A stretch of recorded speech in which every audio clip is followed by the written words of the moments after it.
Imagine-se no centro de Londres, em 1858.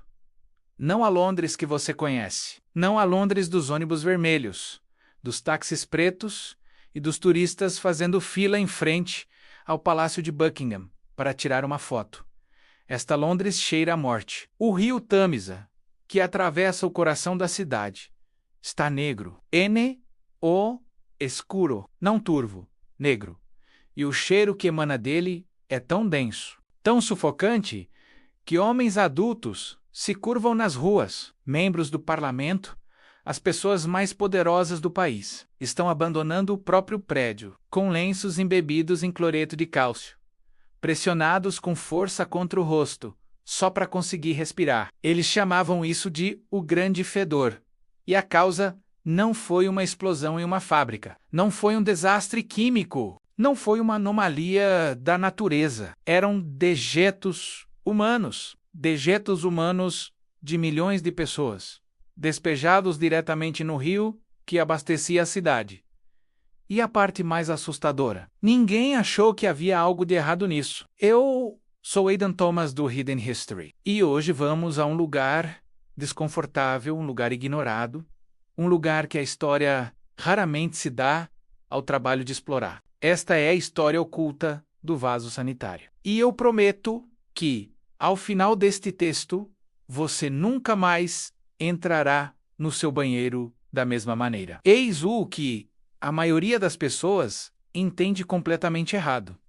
O vaso sanitário parece moderno. Tubulações vitorianas, encanamento do século XX, algo recente que tornou a vida um pouco mais confortável. Mas o vaso sanitário não é moderno. Nemum pouco. Voltemos 5.000 anos no tempo. 3.000 altocódigo, a Idade da Pedra.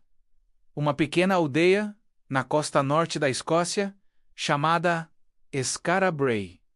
As pessoas que ali viviam não tinham metal, nem escrita. Mal praticavam agricultura, mas os arqueólogos que escavavam as ruínas encontraram algo extraordinário. Cabanas de pedra com pequenos canais de drenagem construídos diretamente nas paredes. Não eram acidentes, nem rachaduras, canais intencionais, projetados especificamente para escoar os dejetos para longe dos espaços habitacionais. Os povos da Idade da Pedra compreendiam algo que a maior parte da Europa medieval esqueceria completamente.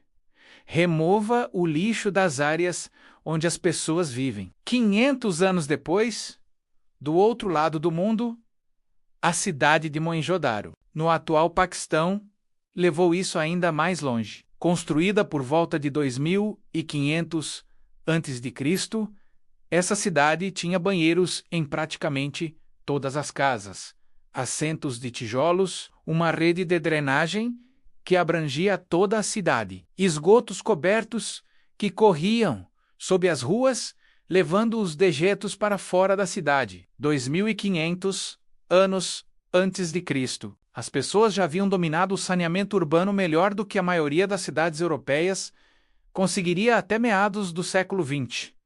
Em seguida, vieram os romanos. Os romanos construíram enormes bipúblicas, longos bancos de pedra com buracos lado a lado, sem paredes entre eles, sem qualquer tipo de privacidade. Você se sentava ao lado de estranhos, conversava, fazia negócios, fofocava. Haviam ter um espaço social, e os romanos se sentiam completamente à vontade com isso. Quando você terminava, não havia papel higiênico. Havia algo chamado tersório, uma esponja marinha, na ponta de um cabo, embebida em vinagre ou água salgada. E na maioria das vitrinas públicas, essa esponja era compartilhada.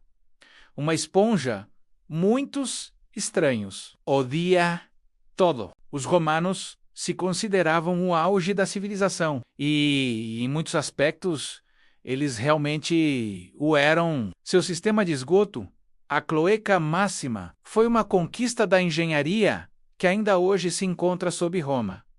Eles tinham água encanada, gestão de resíduos e higiene pública. em uma escala jamais vista no mundo antigo. E então, Roma caiu. E quase tudo o que eles sabiam sobre saneamento básico desmoronou junto com isso. O que se seguiu foi aproximadamente 1000 anos em que a Europa fez o impensável. Os castelos possuíam estruturas chamadas vivier, assentos de pedra construídos nas paredes superiores, posicionados de forma que os dejetos caíssem diretamente para fora do edifício. Às vezes, em um fosso, às vezes, em um rio, às vezes, diretamente no chão, por onde as pessoas caminhavam todos os dias. Nas cidades, era pior. As ruas de Londres eram verdadeiros esgotos. A céu aberto, havia um grito de aviso que as pessoas davam antes de atirar o conteúdo de seus penicos pela janela para a rua. Alguns historiadores acreditam que esse grito de aviso é a origem da palavra banheiro. O rio Tâmisa tornou-se o depósito de tudo: restos de açougue, produtos químicos de curtume e esgoto humano. Tudo isso indo para o mesmo rio da onde as pessoas bebiam água. E as pessoas estavam morrendo constantemente em cólera, em disenteria, em febre tifoide. Doenças devastando cidades e matando milhares de uma só vez. Mas ninguém entendia por quê. Porque a teoria que dominou a medicina durante séculos era algo chamado miasma, a crença de que as doenças vinham do ar ruim, do próprio cheiro. Se algo cheirasse a podre, era esse cheiro que causava a doença. Então as pessoas carregavam flores, queimavam incenso, levavam panos perfumados ao rosto. Eles fizeram tudo menos resolver o problema de fato, que estava na água. A primeira tentativa séria de resolver qualquer um desses problemas não veio de um médico ou de um engenheiro. Veio de um poeta. Em 1596, Sir John Harington, escritor e afilhado da rainha Elizabeth I, projetou um dispositivo que chamou de Ajax, uma cisterna elevada, uma válvula operada manualmente, com capacidade para 7,5 galões de água, que levava os dejetos por um cano até um poço séptico abaixo. Ele construiu uma em sua propriedade. Quando a rainha Elizabeth a visitou, ele instalou uma para ela. Segundo a maioria dos relatos, ela o utilizou, mas a invenção não vingou. Era cara, era barulhenta. E Harington havia passado anos escrevendo sátiras mordazes que lhe renderam inimigos poderosos na corte. Seu vaso sanitário foi descartado como uma piada vinda de um homem de quem as pessoas já queriam rir. O vaso sanitário com descarga foi inventado em 1596. E então, o mundo se esqueceu dele por quase 200 anos. Na década de 1850, Londres havia se tornado uma das maiores cidades do mundo. 3 milhões de pessoas, ruas que nunca foram projetadas para suportar tantas vidas. E o sistema de esgoto que deveria dar conta de tudo isso praticamente não existia. Tudo desaguava no Tâmisa. Todas as casas, todas as ruas, todos os matadouros, fábricas e hospitais. Tudo. Então chegou o verão de 1858, uma onda de calor brutal. A temperatura subiu e o Tâmisa, já negro, devido a décadas de sujeira acumulada, começou a ferver. O cheiro que emanava daquele rio era diferente de tudo que a cidade já havia experimentado. Não era apenas desagradável, era incapacitante. Dentro do parlamento, bem na margem do rio, as cortinas foram embebidas em cloreto de cálcio na tentativa de filtrar o ar. As sessões foram interrompidas. Os parlamentares fugiram. O governo do império mais poderoso da Terra não conseguia funcionar por causa do que flutuava do lado de fora de suas janelas. Aquilo foi o grande fedor. E foi o momento em que tudo teve que mudar. Um engenheiro civil chamado Joseph Bazalgette recebeu a tarefa de projetar um sistema de esgoto para toda Londres. O que ele construiu foi impressionante. Mais de 1.770 quilômetros de esgotos, de rua alimentando 132 quilômetros de coletores principais, construídos sob uma cidade viva e pulsante.